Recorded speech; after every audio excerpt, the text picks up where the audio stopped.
guys have sorted your rocks out into many, many different categories and attributes. That's fantastic.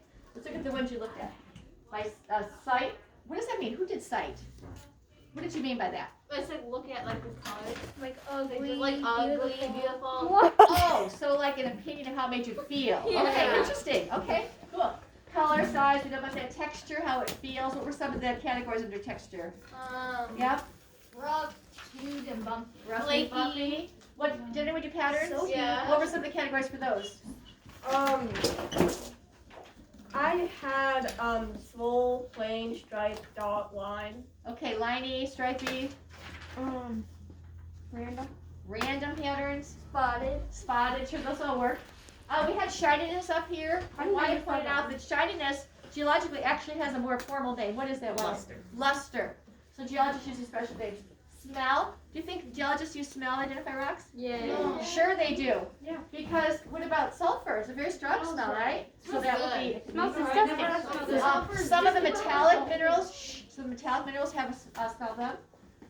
Whether it has fossils, there's a word for that too. It's called fossiliferous. Fossiliferous. Okay. Weight.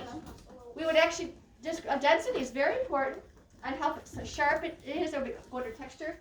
Now, do geologists use most of these ideas to identify rocks? Yeah. They do. They use a lot of these characteristics. But it would be very confusing to use them all.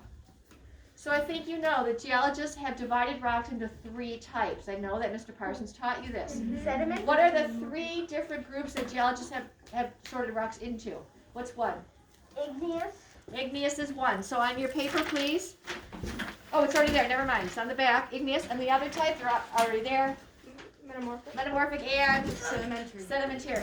Now, there are some clues. If a scientist is looking for clues for sedimentary rocks, write these down. And you can write them later because you're filming. Write these down because it's sedimentary. They're going to be looking for things like fossils. And they're going to be looking for things like layers. Is that for sedimentary? For sedimentary.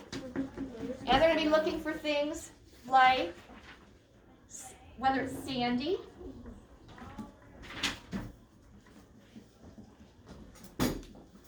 They might also look for mud cracks. These are just some of the clues for sedimentary rocks. Geologists have brought them down into 3 major groupings.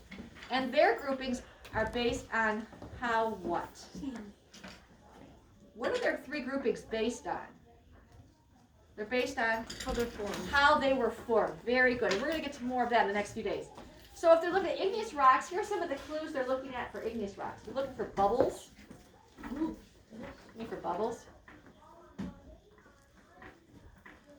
How can there be a bubble? They're looking for dark rocks that are boring, and I'll explain that later. Dark, boring rocks.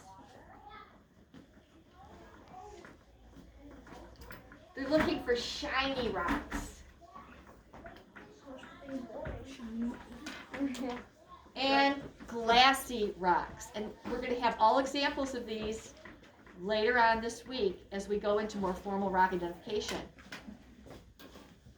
And looking at metamorphic rocks, the clues that scientists use for metamorphic rocks are, oh, by the way, go back to igneous and cross off shiny. That doesn't belong there. Cross shiny off of igneous.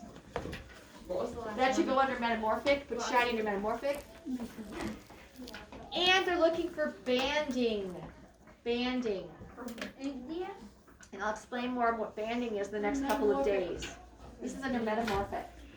There's only one metamorphic. Shiny metamorphic. Now, do you see the checkup portion on your sheet where it says checkup?